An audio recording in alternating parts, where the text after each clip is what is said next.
శతమానం భవతి.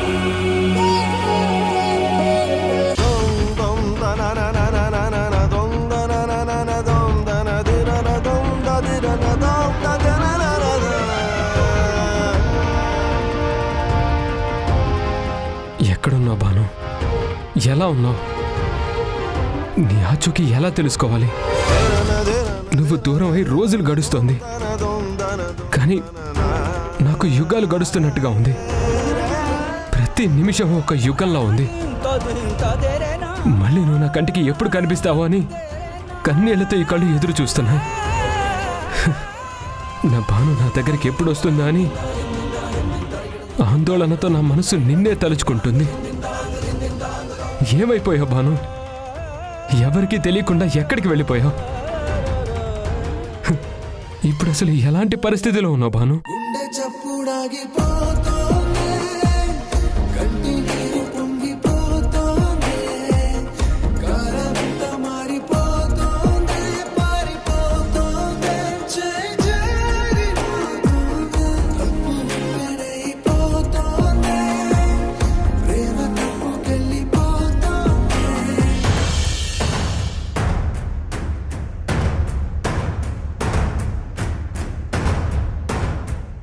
ఎక్కడున్నావు కార్తీక్?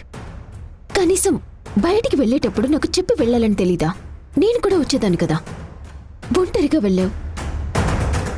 ఎంత రాత్రైనా ఇంకా రాలేదు. అసలు ఎక్కడున్నావు?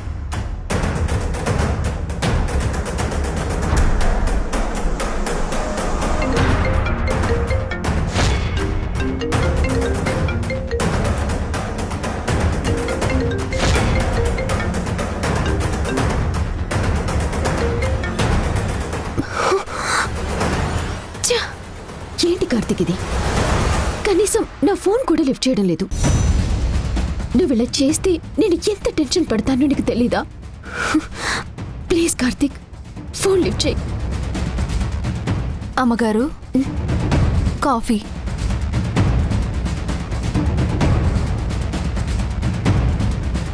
మిమ్మల్ని ఒక మాట అడుగుతాను, మీరేమనుకోరు కదా? అడగాలని డిసైడ్ అయ్యావు కదా, మళ్ళీ ఏదైనా అనుకుంటానని అనుమానం ఎందుకు? అడుగు. బాబుగారంటే తన భార్యను వెతుక్కోవడానికి వచ్చారు. ఆయన మాటల్లోనూ ఆయన ప్రవర్తనలోనూ బాణం అంటే తనకెంతిష్టమో అర్థమవుతుంది. మీరు కూడా ఆ బాబు గురించి కంగారు పడుతున్నారు. మీరెవరమ్మా? ఆయనకు మీరేమవుతారు? పర్వాలేదే, నువ్వు ప్రతిదీ అబ్జర్వ్ చేస్తున్నావని నాకిప్పుడే అర్థమైంది. నేను కార్తీక్ చాలా మంచి స్నేహితులం. కార్తీక్ అమెరికాలో ఉన్నప్పుడు నాకు పరిచయం అయ్యాడు. అక్కడి నుంచి మా స్నేహం బాగా బలపడింది. నేనంటే కార్తీక్కి ఎంతో ఇష్టం. నన్నే పెళ్లి చేసుకోవాలనుకున్నాడు. అవునా? మరి నీ అనుమానం నాకు అర్థమైంది. మరి నా స్థానంలోకి ఆ భాను ఎలా వచ్చిందని కదా? కొన్ని అనుకోకుండా అలా జరిగిపోతూ ఉంటాయి. అలా అనుకోకుండానే కార్తీక్ జీవితంలోకి ఆ భాను వచ్చింది. అనుకోకుండా వచ్చినట్లు లేదమ్మగారు. బానమ్మగారు ఇక్కడున్నప్పుడు సార్ గురించే ఆలోచించేవారు. ఇప్పుడు సార్ కూడా అమ్మగారి గురించే ఆలోచిస్తున్నారు. అది అనుకోకుండా జరిగిన పెళ్లిలాగా అనిపించట్లేదమ్మా. వాళ్ళిద్దరికీ ఒకరి మీద ఒకరికి ఎంత ప్రేమ ఉందో తెలుస్తుంది. నోరు మూస్తావా? ఏదో పెద్ద ప్రపంచమంతా చదివినట్టు తెలివిగా మాట్లాడుకో. నా కార్తీక్ ఏంటో నాకు తెలుసు. తను నన్ను చేసుకోవాలనుకున్నది నిజం. మా ఇద్దరికి పెళ్ళవుతుందని అందరూ అనుకున్నారు, అది నిజం. కానీ అనుకోకుండా ఆ భానుతో పెళ్ళైపోయింది. అంతేకాదు, ఇప్పటికీ కార్తీక్కి నేనంటేనే ఇష్టం. అందుకే కార్తీక్ కోసం నేనిక్కడున్నాను. ఇంతకు మించి నువ్వేం తెలుసుకోవాల్సిన అవసరం లేదు. లోపలికి వెళ్ళు.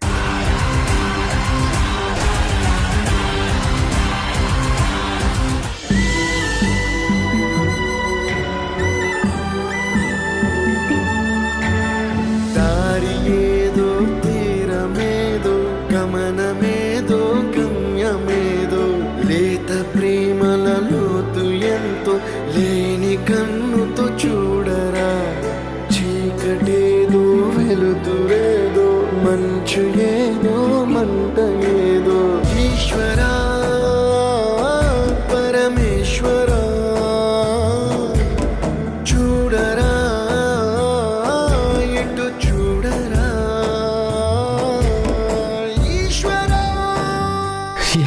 బాను.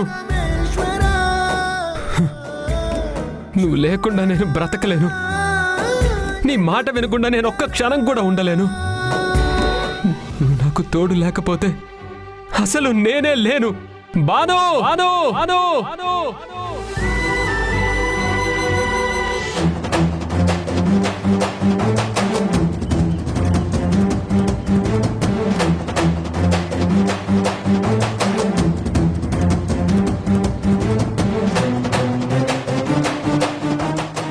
ఈ మెడిసిన్ సిటీ నుంచి తెప్పించాను. ఇది క్రమం తప్పకుండా వాడితే రాధలో ఏవైనా బెటర్మెంట్ కనిపిస్తుంది. తను గతాన్ని మర్చిపోవడం ఏంటి డాక్టర్? తల మీద దెబ్బ తగిలితే అందరూ గతాన్ని మర్చిపోరు కదా. ఒకవేళ అది అంత పెద్ద గాయం అయితే మనం హాస్పిటల్కి తీసుకువెళ్ళి ఏ సర్జరీ అయినా చేస్తే సరిపోతుంది కదా.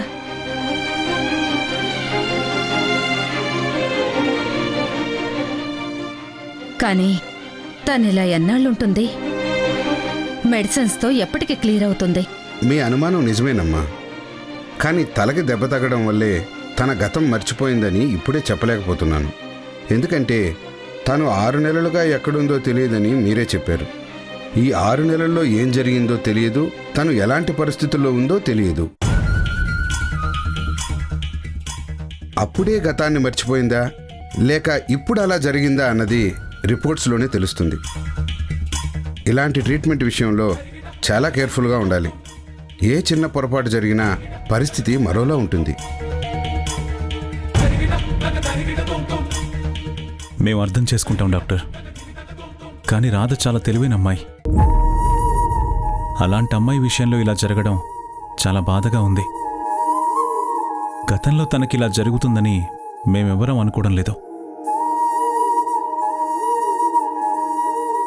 తల మీద దెబ్బ తగిలినప్పుడే ఈ పరిస్థితి వస్తుందని చాలామంది అంటుంటారు కదా. ఇప్పుడు అలా జరిగిందని ఎందుకు అనుకోకూడదు? అనుకోవడం వేరు, నిజం వేరు. రెండింటికి చాలా తేడా ఉంది. అందుకే రిపోర్ట్స్ అన్నీ కరెక్ట్గా టెస్ట్ చేసి అప్పుడు చూద్దాం అంటున్నాను.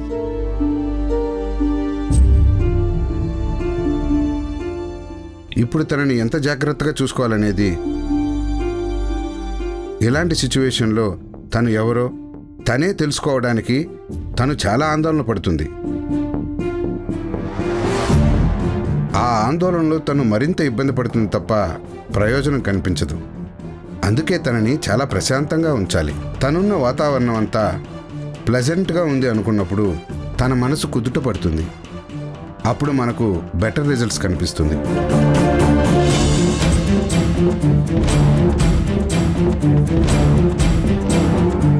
అనుకోకుండా జరిగిన సిచ్యువేషన్ అయితే అనుకోని పరిస్థితుల్లో మళ్ళీ గతం గుర్తుకొస్తుంది.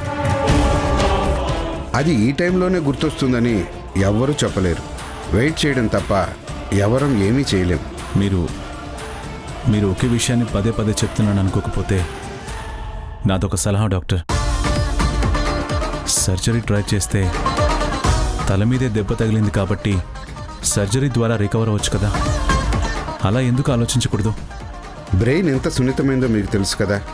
సర్జరీ చేసిన జ్ఞాపకాలు ఉన్న ఏరియాని స్టీమ్లైట్ చేయాలి.